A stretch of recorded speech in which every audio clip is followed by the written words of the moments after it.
શ્રી અરણ્યકાંડ સર્ગ 54।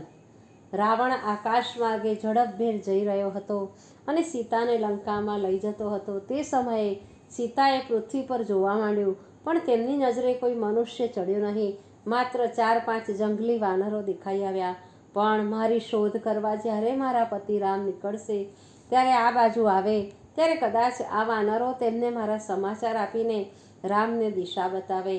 આમ વિચારીને સીતાએ પીળી ચૂંદડી કાઢીને તેમાં બાકી વધેલા આભૂષણો નાખી પોટલી બનાવીને વાનરોની વચ્ચે ફેંકી।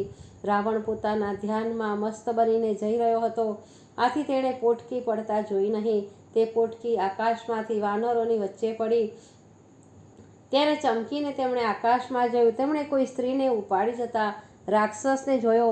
તે સ્ત્રી હે રામ, હે લક્ષ્મણ એમ બૂમો પાડતી રડતી હતી। તે વાનરોએ સાંભળ્યું। હવે રાવણ પંપા સરોવર વટાવીને આગળ વધ્યો। તેનો વેગ ધનુષથી છૂટેલા બાણ જેવો હતો। અનેક નદીઓ, સરોવરો, સમુદ્રો અને પર્વતો વટાવતો તે જઈ રહ્યો હતો। થોડી જ વારમાં એક વિશાળ સમુદ્રને ઓળંગીને લંકામાં પહોંચી ગયો। રાવણને જોઈને સમુદ્ર ગભરાઈ ગયો અને જળચરો તથા સમુદ્રમાં ઊંડા ઉતરી ગયા। સોનાની નગરી લંકામાં રાવણે પ્રવેશ કર્યો અને સીધો જ પોતાના અંતઃપુરમાં ચાલ્યો ગયો। યમદાનવે રચેલી માયાનગરીના અંતઃપુરમાં એક ગુપ્ત આવાસમાં તે સીતાને લઈ ગયો।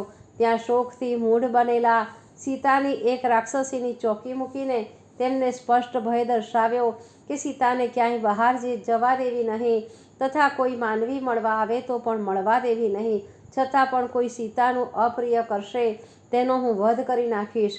આમ રાક્ષસીઓના ઘેરામાં સીતાને મૂકીને તે અંતઃપુરમાંથી બહાર આવ્યો અને હવે શું કાર્ય કરવું ઉચિત છે તેનો વિચાર કરવા લાગ્યો કે હવે રામની સાથે પૂરેપૂરી શત્રુતા બંધાઈ ગઈ છે, શત્રુને ઉગતા જ નાશ કરવો જોઈએ। આમ વિચારીને રાવણે મહાબળવાન 8 રાક્ષસોને બોલાવ્યા। હે મારા બળવાન મિત્રો, તમને હું અગત્યનું કામ સોંપવા વિચારું છું।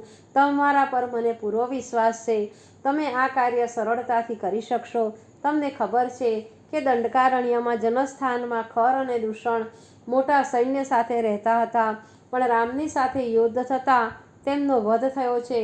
તમે સૌ જનસ્થાનમાં જાઓ, ત્યાં રામ અને લક્ષ્મણ નામના 2 ભાઈઓ રહે છે।